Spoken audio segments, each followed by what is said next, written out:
So I noticed I was going to make another video about getting the relay shield to work with the Arduino network shield, and I found out the hard way that that you can't do that. You can't stack a relay shield on top of a network shield. And there may be a way around it if you hack some pins or know how to code better than I do. But I think the best solution to that problem would be to put a relay board that's controlled by outputs opposed to a relay shield that stacks on top and tries to use its own set outputs or set inputs. So I think that's what I'm going to do. But for what I did today was I finally figured out the networking shield. I got it working on my local network. I got it working over the internet as well. So you don't need to be on my local network to change the color of my pretty LEDs. So anyway, what I ended up doing was I wired up the network shield. Like I said, got it working on my local network, got it working on the internet. And basically what this setup does is through a web interface, like, excuse me, I called my code, like this one that I have made. I can press the buttons and I can control the LEDs. And it also works if you're not on my network. I can't really show that because I only have 2 devices right now, and my phone is the only thing I can use that's not on my network.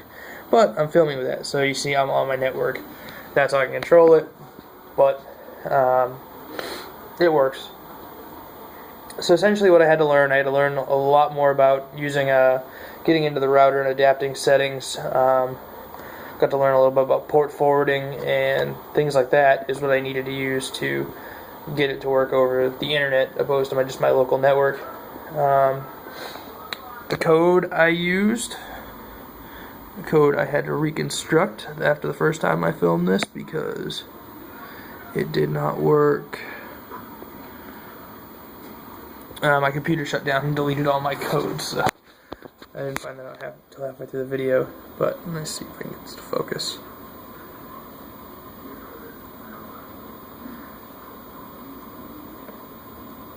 Alright, touchscreen doesn't want to work today, so go to the top of the code. This is the code. It is open source code that I found. A lot of it that got the HTML code to actually affect the output of the Arduino, but a lot of it is actually from the tutorials or the example programs, because I'm not using an Arduino Ethernet shield. I'm using a Seed Studios Ethernet shield. So you have to download. You have to go on their wiki and download their library, the Ethernet V2.0.h. And that was the hardest part to figure out for me, was to get. There was no support for the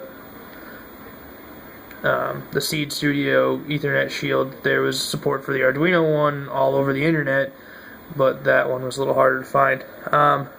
So to go through the code a little bit, excuse me, I went all the way to the bottom. I've been programming for 4 years, and I always forget that you press the arrow, it goes to where your cursor is, not your arrow down. So basically, you set the MAC address, the IP address. You give your thing an IP address. This might not be the best setup. I might lose this IP address when my ISP changes their IP settings. So I'm gonna have to change this code a little bit to assign the IP via DHCP. That would be a much better way of going about it, because then it would just assign it via DHCP, and then it'll automatically port forward the port I want it to. If any of you guys are trying to get this Seed Studio Ethernet shield working, shoot me a message and I'll help you out. There's something that was important. Like you can see, I don't care. You guys can go on here, and if I don't change my settings, you can go on the my IP address and change the colors for me if you want. But you can see right here, I send it from to my this is the port that it goes to, is 8081. That's my open port. You can't get it anywhere else in my network through that. So, and if you can, I don't have anything you really want anyway. You can mess with my Arduino programs, I guess. So anyway, I called some integers, the LED 5, 6, LED 2, LED 3. POS is for another part of the project that I'm not done with yet. So it does some serial writing. The deselecting the SD card thing, I'm not too sure what that does, but it needs to be there. I think pin 4 is automatically selected for your SD card reader that's on the Seed Studio board. So it deselects it, I guess, and possibly makes that pin available. I don't know. I haven't used it. Tried to use that pin yet. So that's what that goes through. Here's my loop. This code is ugly and hacked together. I'll clean it up someday if I feel like it.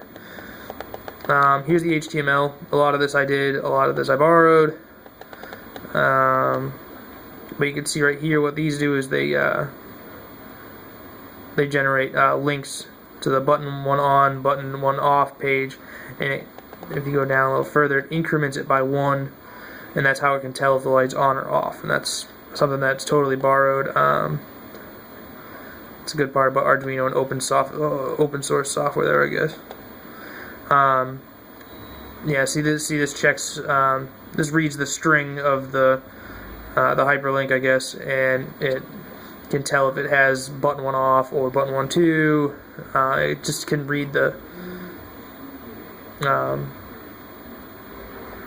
let's see, it checks the index of and see if it's greater than 0. If it is, turn it low. And I'm not too sure how that works. It does though. And that's it. And that's my code. Sorry I couldn't explain it better, but like I said, I'm learning this too. I'm not a networking genius, even though I've worked with networking guys for years. But here you can see the program. If I can not cause too much destruction, I'll move everything over so you can see it all at once. Should probably get a real computer desk opposed to my wife's old sewing table. You can't see my interface too much, but it's got an on button. Turn the LED, turn on LED, turn off an LED, and actually, this needs to be refreshed because I've edited since then. Yep, I got 3 buttons, and one of my LEDs is on. Okay. So if I go back, touch, turn on a green LED, it turns on my red, that turns on yellow, turn them off in any order I want.